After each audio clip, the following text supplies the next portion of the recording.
Bienvenue sur Africa 24 dans cette nouvelle édition du Non-Stop Info. Voici les titres de l'actualité. Fixés au 23 novembre 2017, les préparatifs des élections locales en Algérie se poursuivent. Les candidatures rejetées ont 3 jours pour présenter leur recours à la justice. En République du Congo, les transporteurs dénoncent le rançonnage sur le tronçon Brazzaville-Pointe-Noire, un montant qui varie entre 1 500 et 15 000 francs CFA est déboursé à chaque poste de contrôle.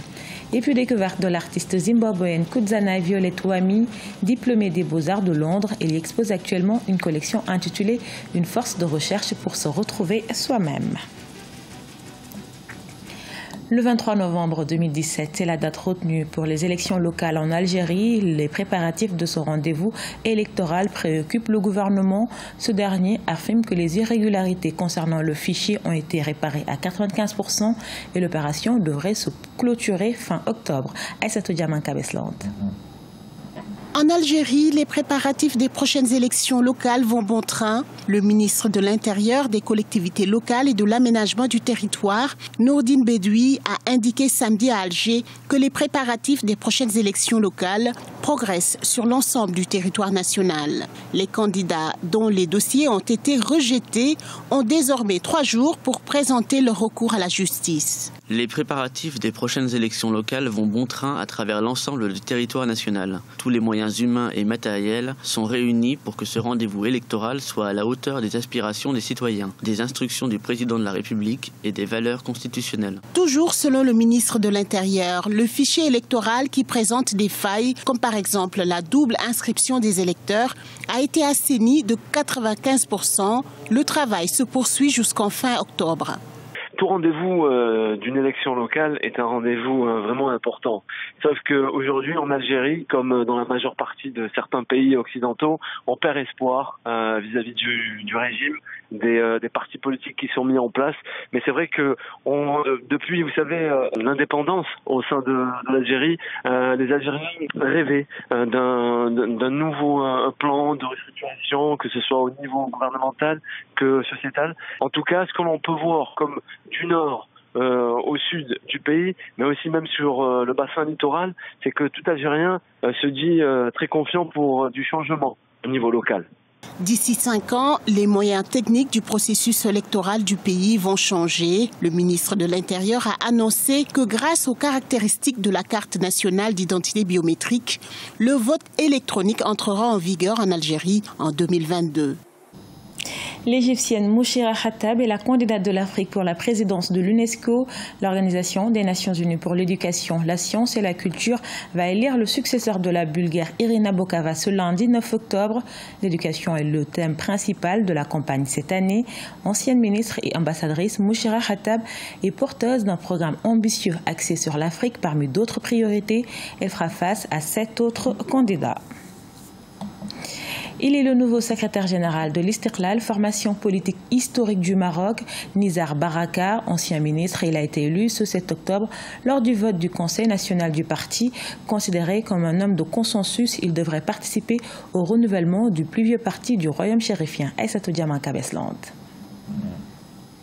Le parti de l'Istiqlal, formation politique historique au Maroc, a un nouveau secrétaire général.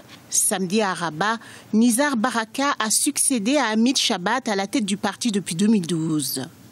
Il a été élu en remportant une écrasante majorité, 924 voix face à son rival, qui a récolté 230 voix lors du 17e congrès ordinaire du parti. Je pense que c'est un renouvellement qui est nécessaire. Istiqlal, c'est le parti de l'indépendance. C'est un parti qui a perdu du terrain ces dernières années au profit du PJD.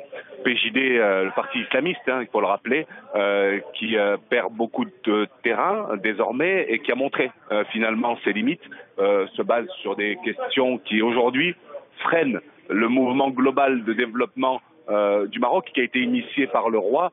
Et aujourd'hui, il est nécessaire de revenir à des choses essentielles et je crois que Istiqlal incarne cette nouvelle donne. Ex-ministre des Finances, Nizar Baraka occupe actuellement le poste de président du Conseil économique, social et environnemental. Par cette élection interne, il devient ainsi le 6e de la liste des secrétaires généraux qui se sont succédés à la tête du parti de la Balance. Nizar Baraka a une légitimité sur 3 axes. La première, c'est une légitimité de sang, puisqu'il est le petit-fils de Halel El Fassi, qui est un des fondateurs historiques d'Istiqlal. Il est également un ministre qui a de l'expérience et qui a prouvé qu'il était compétent dans les fonctions qu'il a occupées. Et puis il est le renouvellement du parti dans le sens où il a engrangé aussi des victoires qui aujourd'hui font sa légitimité. Pour rappel, lors des élections législatives d'octobre 2016, le parti de l'Istiqlal est arrivé 3e et ne participe pas à l'actuelle coalition gouvernementale. Relier Brazzaville à Pointe-Noire n'est plus chose facile pour les transports congolais. Ils se disent victimes de rançonnage sur ce tronçon. Face à ce phénomène qu'ils imputent aux forces de l'ordre, les syndicats des transports interpellent les autorités à prendre les mesures nécessaires. Deva Ponzo, Marcel Farbamaroun. Certaines pièces d'identité, telles que le passeport, le permis de conduire et les cartes d'étudiants et scolaires pour les mineurs ne suffisent plus à justifier la nationalité des passagers sur le tronçon Brazzaville-Pointe-Noire. Pour cela, il faut débourser entre 1 500 et 15 000 francs CFA, tel qu'exigé par certains agents de la force publique placés dans les postes de contrôle. En effet, les propriétaires des sociétés de transport en commun opérant sur la route nationale numéro 1 ont accusé les agents de la force publique de commettre des abus. Nous devons circuler librement. Or, en route sur la nationale numéro 1, il y a des taxeries occasionnées par la gendarmerie, la police et l'armée nationale. Par exemple, à Mayama, Ngamazambala, Mindouli, Kimbedi, Bouansa, Dolizi seulement, nous avons 3 bouchons. Arrivé à Pointe-Noire, donc nous dépensons une affaire de 60 000 par véhicule.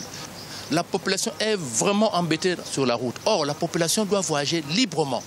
Selon les transporteurs, on leur exige aussi le paiement d'un droit de passe à chaque bouchon en raison du gabarit du véhicule de transport en commun. Ainsi, mécontent de la perturbation du trafic routier, la Fédération syndicale des professionnels de transport au Congo a décidé de s'adresser au ministre. Nous avons commencé par une première activité qui a regroupé l'ensemble des transporteurs des 12 départements du Congo à Dolizi le 30 septembre. Les transporteurs ont décidé ensemble de monter un cahier de charges que nous devrions remettre au Premier ministre afin que le Premier ministre interpelle les ministres qui sont dans son gouvernement, parce que c'est lui le chef, où nous devrions aller à une table ronde afin qu'une solution soit trouvée par rapport aux difficultés que nous sommes en train de rencontrer sur la route nationale numéro 1 et les routes secondaires. On compte pas moins de 12 barrages de contrôle sur le tronçon Brazzaville-Pointe-Noire, long de 512 km. Les postes de contrôle avaient été installés afin de protéger les usagers de la route suite à plusieurs cas d'agression des ex-ninjas. Les transporteurs en commun iraient jusqu'à ranger leurs véhicules si ces abus persistaient.